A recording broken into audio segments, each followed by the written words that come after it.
Semaglutide ကအသေးစီပုံမှာဘယ်လိုကောင်းကျိုးပေးလဲဆိုလို့ရှိရင်တော့ပထမဦးဆုံးအနေနဲ့Semaglutide ဆိုတဲ့ဆေးကအစာအိမ်ဦးလမ်းကြောင်းထဲမှာရှိတဲ့ GLP-1 ဆိုတဲ့ receptor ကိုတွားပေါင်းခြင်းအပြင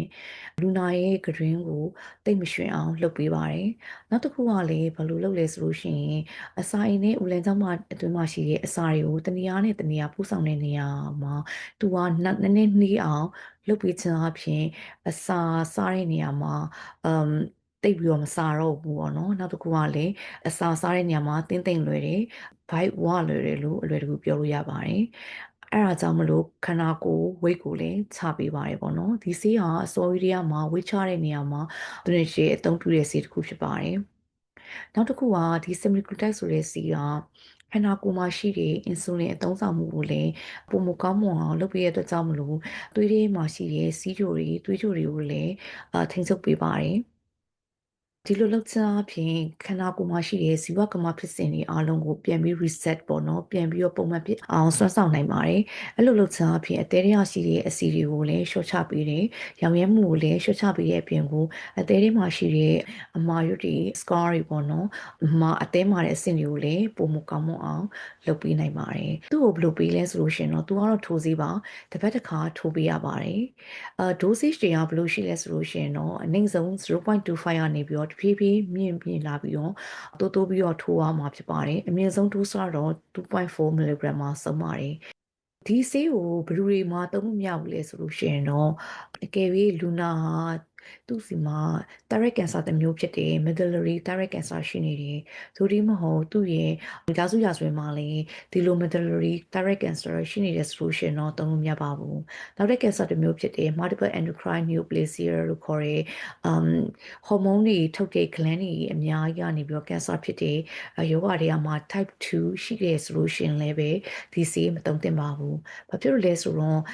animal study မှာပေါ့နော်တိရစ္ဆာန်မှာလုပ်တဲ့သုတေသနတွေမှာဆိုလို့ရှိရင်တော့ဒီဆေးကိုသုံးချပေးပြီး cancer တွေဖြစ်တဲ့အတွက်ကြောင့်ဖြစ်ပါတယ်။နောက်တစ်ခုကဒီဆေးကိုမသိတဲ့လူတွေပေါ့နော် allergy ရှိတဲ့လူတွေဆိုလို့ရှိရင်လည်းမသုံးရပါဘူး။နောက်လူနာတစ်မျိုးကဘယ်လိုလူနာလဲဆိုလို့ရှိရင်မိကိုနိုင်ကရခင်က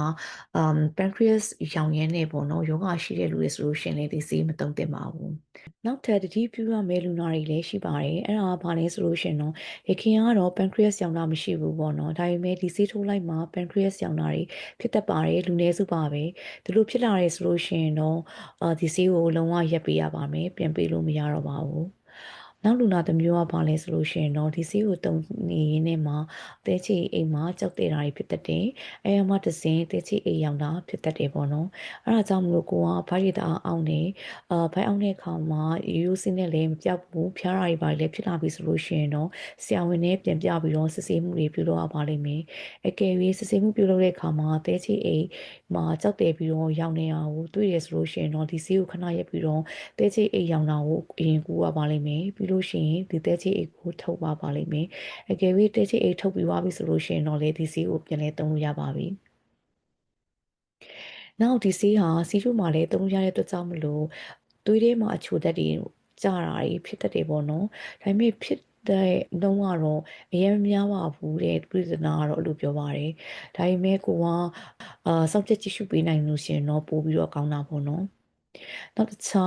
းလူစုကိုလည်းဘယ်လိုတတိပြုရမလဲဆိုလို့ရှိရင်တော့ဆေးမသိတဲ့လူတွေဆိုလို့ရှိရင်လည်းပဲဒီဆေးကိုရပ်ပေးရပါလိမ့်မယ်နောက်တစ်ခုကစီးချိုဓမားတွေထဲမှာစီးချိုကြောင့်ဖြစ်တဲ့မျက်စိအာရုံကြောပျက်စီးခြင်းရှိတဲ့လူတွေဆိုလို့ရှိရင်လည်းတတိပြုရမယ်အဲ့ဒါကြောင့်မလို့မျက်စိကိုခဏခဏသွားပြီးတော့စမ်းပေးရပါလိမ့်မယ်ဒီဆေးဟာတစ်ခါတလေမှာနှလုံးပုံနှုန်းကိုလည်းမြန်စေတတ်တဲ့အတွက်ကြောင့်မလို့ဒါလည်းစမ်းသပ်ကြည့်ရှုရမယ့်တဲမှာပါတယ်ပေါ့နော်နောက်ဆုံးတစ်ခုကတော့ဘာလဲဆိုလို့ရှိရင်တော့ဒီလိုဈေးသုံးနေတဲ့လူနာကအကြောင်းအမျိုးမျိုးကြောင့်မလို့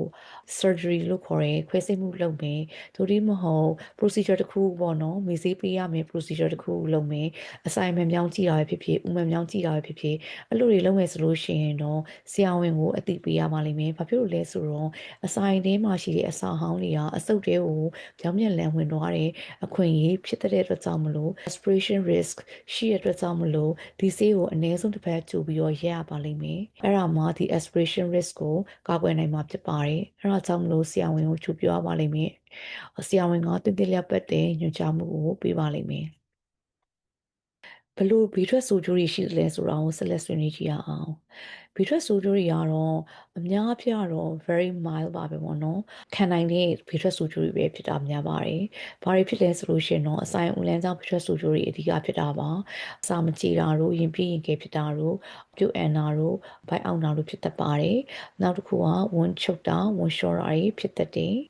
နောက်အစာမကြေတဲ့ပုံစံတွေဖြစ်တတ်တယ်လေပွားတဲ့ပုံစံတွေဖြစ်တတ်တယ်။ဆိုင်တွေက acid တွေပြောင်းပြက်လန်တဲ့ခန်းစားချက်တွေရတတ်ပါတယ်။ခေါင်းမူးတာခေါင်းကိုက်တာတွေဖြစ်တတ်ပါတယ်။ဒါတွေကတော့ဒီကဖြစ်တတ်တဲ့လူများမှာတွေ့ရှိရတဲ့ဘေးထွက်ဆိုးကျိုးတွေပဲဖြစ်ပါတယ်။ဒါပေမဲ့ဒီဘေးထွက်ဆိုးကျိုးတွေက